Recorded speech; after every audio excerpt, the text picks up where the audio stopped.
about low T and what they expect from males and all these traditional roles. But it's so strained, Chris. You're going to have to see the movie because it'll be so obvious to you when you see the movie that, wow, this is a real stretch. They don't have anything better to do. I mean, that's why I did it in the open.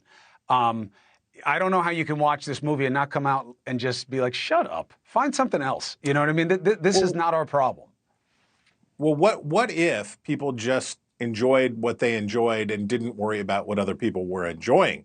What if we did not poison everything that we did with political obsession? What if it's just a movie? What if you could just go see it as a movie? Then you'd have to focus on the real challenges that they don't want to touch, which, by the way, happens to be, to this point, and everything can change, but it is the DeSantis moral of the story at this point, is that there's only so much fuel in that tank of playing the culture wars. And he's always going to be second fiddle to Trump. And he's almost relegated himself to that. And it seems to be affected in the numbers that people are more open to other choices because it's so obvious that he's playing Trump's game. Or do I have it wrong?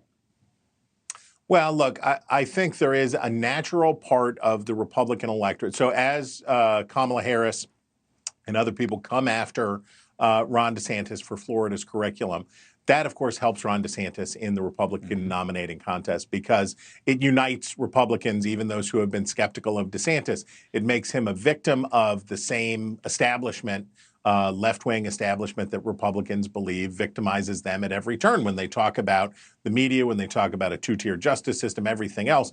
The Republican Party has a strong victim complex these days. And Ron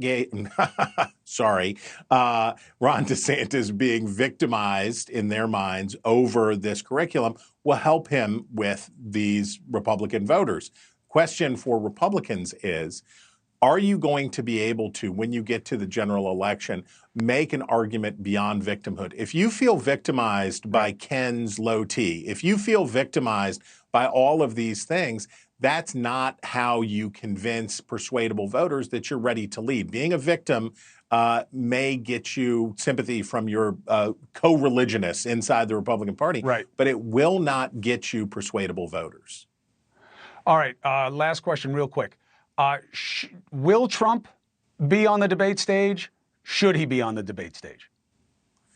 Well, from a tactical perspective, I can see the argument for Trump skipping, that he has the most to lose and the least to gain. So why start early? And in previous cycles, frontrunners have stayed out of the first debate. Mitt Romney and others stayed out of early debates and got in later. And I can certainly see that. But I think for Trump, the idea that, look, this first debate, then you've got 121 days after that until Iowa. It kicks off the real heart of the nominating process. This is where the opinions take shape. I think that for Republicans, the race is about to change pretty dramatically. I think that the construct of the race is going to change as Republicans, more persuadable voters come in to make up their minds and all of that stuff. I think for Trump, the danger is that without him on stage, he gets beaten up and people start to say, oh, I like that Vivek Ramaswamy, or Tim Scott really impressed me on that one, or what about that? And that's the danger if you stay home. Hey, thank you for watching. Please go to newsnationnow.com, newsnationnow.com, and you can find NewsNation on your television provider. And don't forget to click the red subscribe button down below.